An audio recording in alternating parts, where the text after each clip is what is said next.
There's no one now that I look at, even today. Asia might be the one I'm like, she. The drama surrounding Sophie Cunningham and her explosive response to the WNBA fine has taken the league by storm, and not in a quiet, behind-the-scenes sort of way. This wasn't your typical post-game press conference, nor a polished PR statement, typed up by agents. This was a full-blown emotional declaration of war on behalf of Caitlin Clark. And make no mistake, Cunningham wasn't out there playing basketball. She was laying down law. With elbows flying, teammates grabbing, and tensions boiling over, the Indiana Fever's recent clash with the Connecticut Sun wasn't just a game, it was a battle. And Sophie showed up like the league's unofficial enforcer, stepping into the chaos with one mission: protect Clark at all costs. What started as an overly physical game turned into an all-out brawl. Clark reminded everybody who she is in the Fever win over the Wings in what was a blowout victory, one where Clark didn't even shoot the ball well. J.C. Sheldon clawing at Clark, Tina Charles, wagging her finger inches from her face, and then, as if scripted for a pay-per-view special, Marina Mabrey came flying in from the blind side and shoved Caitlin Clark to the hardwood like it was an NFL blitz. The arena didn't erupt in gasps, exploded, and right there, out of the tunnel of fury, stepped Sophie Cunningham. You'd think she clocked in for a regular shift, but Cunningham was no player that night. She was a force of nature. One minute she's casually guarding her zone. The next, she's flinging herself between Clark and danger like a Secret Service agent on her final mission. Teammates stood in awe. The crowd went feral. And the Sun. They looked like they'd poked the wrong bear. Josh Hart should have flamed her. He should have sent her into the abyss. 11-0. Let's be honest. There was no hesitation in her movement, no fear in her eyes. It's just raw, volcanic energy. When Sophie ran down the floor with J.C. Sheldon and wrapped her up after the shove, it was more than retaliation. It was a statement. A message carved into the very foundation of the league.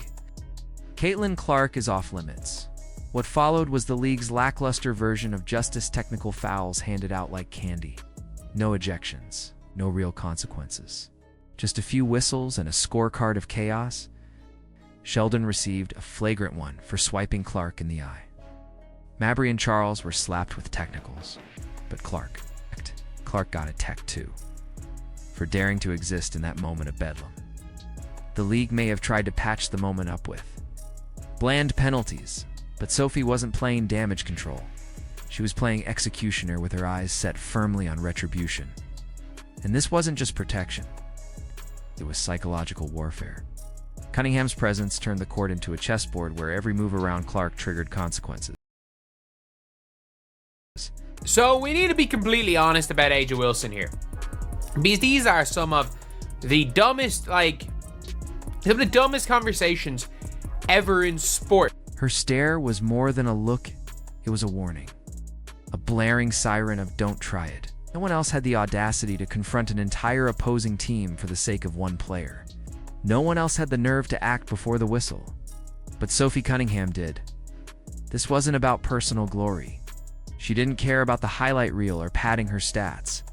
She wasn't chasing clout or endorsements. She was chasing justice. The kind of justice the league refused to give Clark, while others practiced sportsmanship and tweeted their frustrations. Sophie showed up with metaphorical brass knuckles and a memory like steel. One shove on Clark, and she was diving headfirst into the fray. The thing about Sophie is she doesn't need drama to react. She sees it coming like she's reading enemy group chats. She senses the tension before it erupts and places herself right, where the explosion is about to happen. Her instincts are razor sharp, and when she locks in on a threat, there's no stopping the storm.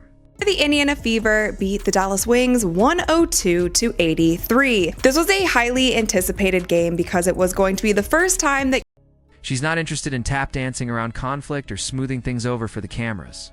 She is the conflict, the bouncer, the bodyguard, the vengeful fury wearing a jersey and a death glare.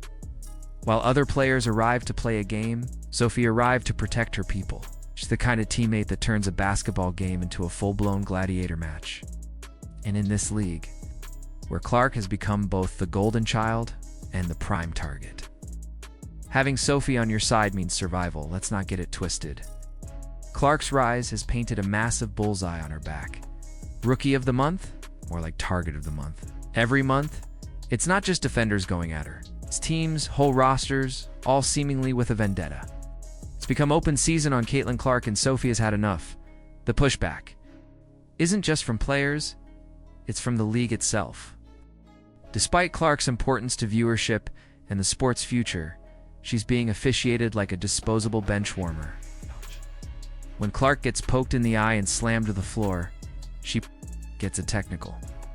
When her opponents throw blindside hits that would make an NFL linebacker blush, they walk away with slaps on the wrist. Clark reminded everybody who she is in the FIBA win over the Wings in what was a blowout victory. One where Clark didn't even shoot the ball well. Where's the accountability? Where's the respect for the sport's biggest star? Kathy Engelbert, the league's commissioner, seems to be watching this all unfold through foggy glasses. And as the league stumbles through its own rulebook, trying to find its backbone, Sophie has rewritten it entirely. Her version is simple. You mess with Clark, you pay in pain. Sophie Cunningham is no ordinary athlete. She's not flashy, not thirsty for fame. But she's got something rarer, moral compass locked on loyalty. That kind of devotion isn't taught. It isn't polished in training camps. It's forged in fire. You see it in her shoulders when she plants them into an incoming elbow. You feel it in her voice when she growls back at a taunt. And you witness it every time she turns a dirty play into a teachable moment with force. She's a symbol of the kind of raw, unfiltered energy the WNBA rarely celebrates. The league wants grace and poise. Sophie delivers demolition. Fans are tuning in not just for Clark's shooting clinic, but to see when Sophie will strike next. Her brand of retaliation has become its own form of entertainment. Calculated chaos that brings eyeballs, emotions, and finally, consequences. You know what's wild? She doesn't even ask for credit. She's not out here spinning narratives in post-game interviews. She lets her actions echo. Every shove blocked, every stare down initiated, every teammate shielded, it all adds up to a legacy in the making. She's Caitlin Clark. Look, now you got 3 players in double figures. You got Howard, you got... not just guarding Clark's body, she's protecting her peace, her career, and her right to play without fearing a blindside hit every possession. What Cunningham's doing isn't pretty. It's not always clean, but it's real. It's visceral. And more importantly, it's necessary. The WNBA wants to elevate the game, to protect its stars, to grow its audience. But if it keeps turning a blind eye to the assaults happening on the floor, it's players like Sophie who will take matters into their own hands. Sophie doesn't seek permission. She doesn't wait for the referees. She doesn't need league memos to take action. She's justice in sneakers. And if the league won't give Clark the protection she deserves, Sophie will do it herself. Fines be damned. Because the truth is, this is the Sophie Cunningham era now. And if Caitlin Clark is the future, Sophie is the firewall. She's not playing for applause. She's not looking for headlines. She's delivering impact, direct, fearless, and unforgettable. Now let's turn it to you, the fans. Do you think that WNBA is doing enough to protect its star players? Has Sophie Cunningham taken on a role the league should have filled? And most importantly, where does the league go from here, now that players like Sophie are rewriting the rules in real time? Drop your thoughts in the comments, hit that like button if you stand with Sophie, and don't forget to subscribe so you never miss the next chapter in this wild WNBA saga.